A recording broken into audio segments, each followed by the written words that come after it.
नमस्कार साथियों, स्वागत है आपका मेरे YouTube channel electric guide and tips पर। आज इस वीडियो में हम बात करने वाले हैं मेगर के बारे में, जो कि एक मेजरिंग इंस्ट्रूमेंट होता है।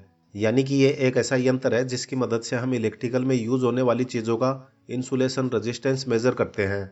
मेगर मीटर से कौन कौन सी चीज़ें मेजर की जाती हैं, ये किस तरीके से काम करता है, ये कितने टाइप के होते हैं, इलेक्ट्रिशियन इंटरव्यू में मेगर को लेकर किस तरह के सवाल पूछे जाते हैं, इन सभी पॉइंट पर एक एक करके डिटेल से चर्चा करेंगे।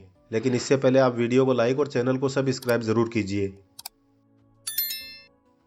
तो जैसा कि हमने आपको बताया कि मेगर एक मेजरिंग इंस्ट्रूमेंट है। हम मेगर को इलेक्ट्रिकल इक्विपमेंट और उनके लिए यूज होने वाली केबल की IR वैल्यू यानी इंसुलेशन रेजिस्टेंस को चेक करने के काम में लेते हैं। मेगर मीटर को हम ओम मीटर भी बोलते हैं।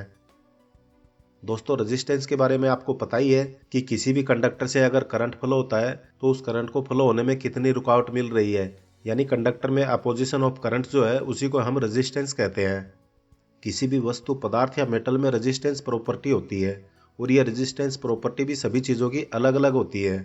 किसी चीज़ में आपको रेजिस्टेंस प्रॉपर्टी कम देखने को मिलेगी तो किसी चीज़ में बहुत ज़्यादा रेजिस्टेंस प्रॉपर्टी देखने को मिलेगी। और जो चीज़ें करंट के फ्लो होने में बहुत ज़्यादा रेजिस्टेंस प्रॉपर्टी रखती है, उन्हीं चीज़ों से इलेक्ट्रिकल केबल और इक्विपमेंट के लिए इंसुलेशन तैयार किया जाता है। इंसुलेशन क्या होता है? तो आपने देखा होगा कि वायर में प्लास्टिक या PVC की कोटिंग प्रोवाइड की जाती है, जिसे इंसुलेशन कहा जाता है।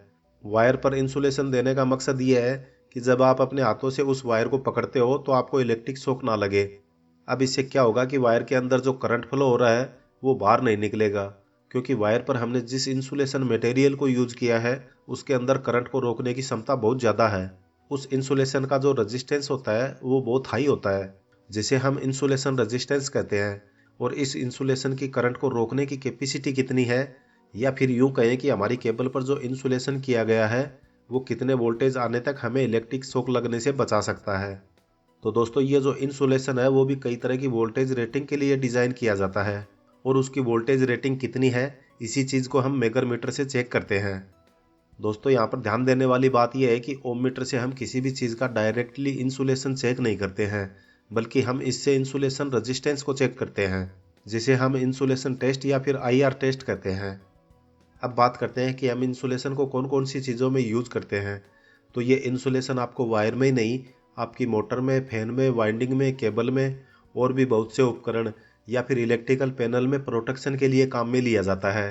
लेकिन इंसुलेशन की एक दिक्कत यह है कि समय बीतने के साथ खराब होते जाता है, और इसके खराब होने के पीछे बहुत से कारण होते हैं, जैसे environment condition, temperature, humidity, dust particle और आपकी केबल पर मैकेनिकली स्ट्रेस पड़ना, जिससे आपकी केबल का इंसुलेशन क्वालिटी है वो डिक्रीज हो जाता है।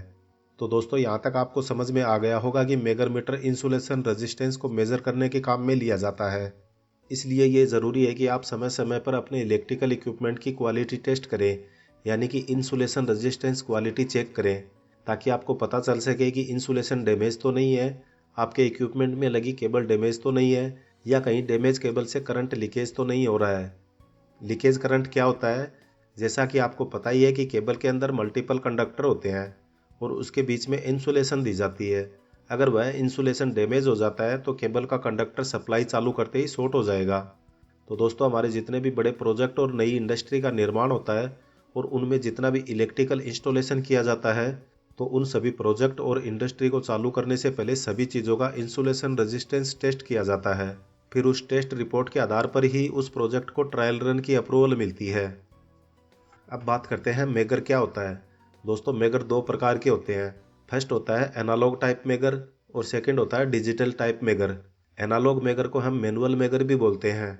इसमें एक हैंडल लगा होता है जिसको घुमाने से इसके अंदर लगे जनरेटर में वोल्टेज जनरेट होता है, और डिजिटल टाइप का मेगर बैटरी ऑपरेटेड होता है। अब हम बात करते हैं कि मेगर मीटर से रेजिस्टेंस कैसे चेक किया जाता है। तो दोस्तों, एक बात का ध्यान रखिए, मेगर से हम डायरेक्टली रेजिस्टेंस को मेजर नहीं कर सकते हैं। हम वोल्टेज और करंट को मेजर कर सकते हैं। तो हमें किसी भी इंसुलेशन का रेजिस्टेंस मेजर करना है तो उस इंसुलेशन के अक्रॉस हम बहुत हाई वोल्टेज देते हैं। ये 500 वोल्टेज भी हो सकता है, 1000, 2000 या 5000 भी हो सकता है। तो इस हाई वोल्टेज को देने के बाद कितना करंट फ्लो हो रहा है उसको हम मेगर मीटर में देख रहे होते हैं, और इसी वोल्टेज बाई करंट को हम रेजिस्टेंस कहते हैं, और यही चीज़ हम मेगर मीटर से चेक कर रहे होते हैं। अब आपके मन में ये सवाल आ रहा होगा कि मेगर मीटर में इतना हाई वोल्टेज कहाँ से आता है। तो इस मेगर के अंदर आपको जनरेटर देखने को मिलेगा। अगर हम हैंड ऑपरेटेड मेगर की बात करें तो उसको बाहर से इलेक्ट्रिसिटी पावर देने की ज़रूरत नहीं है। इसके अंदर जो जनरेटर है वही बिजली पैदा करने का काम करता है। जब आप अपने हाथ से हैंडल को घुमाते हो तो अंदर का रोटर है वो भी घूमने लगता है, फिर वह बिजली पैदा करता है। अब यहाँ पर एक दिक्कत यह है कि आप अपने हाथों से इसे घुमाएंगे तो इसकी स्पीड को कांस्टेंट स्पीड से नहीं रोटेट करवा सकते हो। मतलब कभी स्पीड बढ़ रही होगी तो कभी घट रही होगी। तो सोचिए इसके अंदर के रोटर की स्पीड भी घट बढ़ रही होगी, यानी कि आउटपुट में जो वोल्टेज मिलेगा वो कांस्टेंट नहीं मिलेगा, जिससे आप अच्छी तरह से टेस्टिंग नहीं कर सकते हो। तो इस चीज़ से बचने के लिए इसके अंदर क्लच मैकेनिज्म दिया जाता है जो कि स्पीड को कांस्टेंट रखने का काम करता है, यानी कि आपको आउटपुट में भी कांस्टेंट वोल्टेज मिलेगा। दूसरा जो बैटरी ऑपरेटेड मेगर है, इसमें इलेक्ट्रॉनिक सर्किट लगे होते हैं जो बैटरी पावर को यूज करके लो वोल्टेज को DC to DC high voltage में कन्वर्ट करता है। अब बात करते हैं अगर आपको आईआर टेस्टिंग करनी है तो कैसे करेंगे। अगर आप नॉर्मल मेगामीटर काम में ले रहे हो तो इस पर आपको दो तीन चीज़ें देखने को मिलेंगी।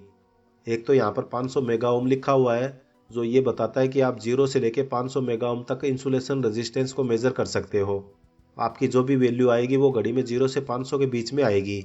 अगर आपकी रेजिस्टेंस वैल्यू 500 मेगा ओम से भी ज़्यादा है तो घड़ी की सुई 500 मेगा ओम पर आकर रुक जाएगी। इसका मतलब ये है कि इंसुलेशन रेजिस्टेंस 500 मेगा ओम से ज़्यादा है। इसके आगे देखेंगे तो 1000 वोल्ट लिखा हुआ है। इसका मतलब ये है कि इस मेगर से आप टेस्टिंग के दौरान 1000 वोल्टेज अप्लाई करके इंसुलेशन रेजिस्टेंस चेक कर रहे हो। दोस्तों आपने बहुत बार पावर केबल पर 600, 1000, 1100 वोल्टेज लिखा हुआ देखा होगा। तो उस मार्किंग का यही मतलब होता है कि केबल में कितना वोल्टेज अप्लाई करके इंसुलेशन रेजिस्टेंस टेस्ट किया गया है। यानी कि इस केबल में जो इंसुलेशन मटेरियल काम में लिया गया है वो 220 वोल्टेज की बजाय अचानक 1000 वोल्टेज फ्लो होने लगेगा, तब भी आपको इलेक्ट्रिक शॉक लगने से बचाएगा। हाँ, अगर इस केबल से 1000 से भी ज़्यादा वोल्टेज फ्लो होने लगेगा तो आपको करंट लग सकता है। जब आप मेगर से इंसुलेशन रेजिस्टेंस मेजर करेंगे तो इस पर आपको दो टर्मिनल, एक पॉजिटिव और एक नेगेटिव देखने को मिलेगा। यहाँ पर हम टेस्ट लीड को कनेक्ट करेंगे और उस टेस्ट लीड की मदद से हम टेस्टिंग करते हैं। अब मान लीजिए आपको मोटर का मेगर टेस्टिंग करना है। आपको ये जानना है कि मोटर की वाइंडिंग का इंसुलेशन या वाइंडिंग हीट की वजह से डैमेज तो नहीं हो गई है, या फिर मोटर की वाइंडिंग बॉडी से टच तो नहीं हो रही है। तो आप एक लीड को मोटर की बॉडी से कनेक्ट करेंगे और दूसरी लीड को एक एक टर्मिनल से कनेक्ट करके देखेंगे और इस टेस्ट बटन को प्रेस करेंगे। अगर आपको रीडिंग में 0 देखने को मिलता है या किसी भी टर्मिनल में बाकी टर्मिनल के कंपैरिजन में बहुत कम वैल्यू देखने को मिलती है तो इसका मतलब ये है कि वाइंडिंग कहीं ना कहीं बॉडी से टच कर रही है। अगर किसी भी टर्मिनल टू टर्मिनल आपको वैल्यू कम नज़र आए तो इसका मतलब ये है कि आपकी मोटर की वाइंडिंग का इंसुलेशन है वो डैमेज हो गया है। दोस्तों इस मेगर के अलावा आपको मार्केट में और भी कई तरह के मेगर मीटर देखने को मिलेंगे, जैसे 2000, 2500, 5000 वोल्टेज के मेगर जो कि गीगा ओम में इंसुलेशन रेजिस्टेंस को चेक करने के काम में लिए जाते हैं। और मान लीजिए आपको केबल का इंसुलेशन रेजिस्टेंस चेक करना है तो आप केबल के दोनों साइड के सिरों को ओपन करके ही चेक करें। अगर कोई केबल पहले से पैनल में लगी हुई है तो आप उसके लग को खोल के ही चेक कीजिए। अगर आप ऐसा नहीं करेंगे तो पैनल में लगी सेंसिटिव डिवाइस हाई वोल्टेज की वजह से ख़राब हो जाएंगी। तो आप पैनल में लगी केबल के दोनों एंड को ओपन करके ही चेक कीजिए। फिर आप केबल के कंडक्टर को आर्मर के अक्रॉस और फिर कंडक्टर के अक्रॉस चेक कर लीजिए। तो दोस्तों उम्मीद है इस वीडियो के सभी पॉइंट आपको अच्छे से समझ में आ गए होंगे। अगर वीडियो में बताई गई जानकारी पसंद आई तो वीडियो को लाइक किए बगैर मत जाइए। फिर मिलेंगे अगले वीडियो में एक नए टॉपिक के साथ। धन्यवाद।